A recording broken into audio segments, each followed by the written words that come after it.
मागच्या ब्लॉगमध्ये जसं तुम्हाला सांगितलं की माझ्या बहिणीला मुलगी झालेली आहे, तर आज होता पाचवी पूजनाचा कार्यक्रम म्हणजे सटवाई पूजनाचा कार्यक्रम. तर सटवाई देवी जी असते ती आपल्या बाळाचं भविष्य लिहून जाते. आजचा दिवस खूप खास असतो बाळासाठी. तर इथं व्हेज बिर्याणीची तयारी चालू होती. भाज्या वगैरे कटिंग करून घेतल्या होत्या. वाटणाची पण त्यांनी तयारी केली होती. बहिणी आल्या होत्या, वहिनी पण आल्या होत्या माझ्या. तर सर्वांनी एकत्र मिळून असं खूप छान वाटतं सगळे एकत्र आले की, आणि सगळ्यांनी मदत केली की अजूनच छान वाटतं. आणि मग त्यानंतर मम्मीने तर पोळ्या पण केल्या होत्या. पुरणाच्या पोळीचा आज खूप मान असतो, तर मग तो पण करून घेतला स्वयंपाक पुरणाच्या पोळीचा.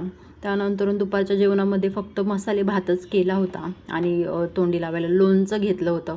तर सगळ्यांनी असं जेवण वगैरे करून घेतलं आणि खूप छान वाटतं सगळे असं कार्यक्रमाला एकत्र आले की गप्पा गोष्टी होतात, मग छान वाटतं.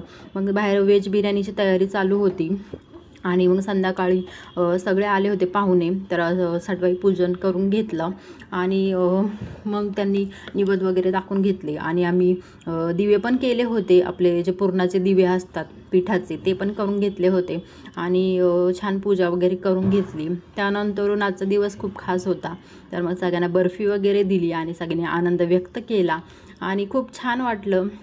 त्यानंतर मग सगळे पाहुणे जेवल्यानंतर, पाहुणे गेल्यानंतर मग आम्ही पण जेवण करून घेतलं. तर वाटाणा बटाट्याची भाजी होती, व्हेज पुलाव, चपाती, पापड आणि हरभरे. हरभरे तर खूप महत्त्वाचे असतात या दिवशी. तर असं म्हणतात की हरभरे खाल्ल्यानंतरून आपण जो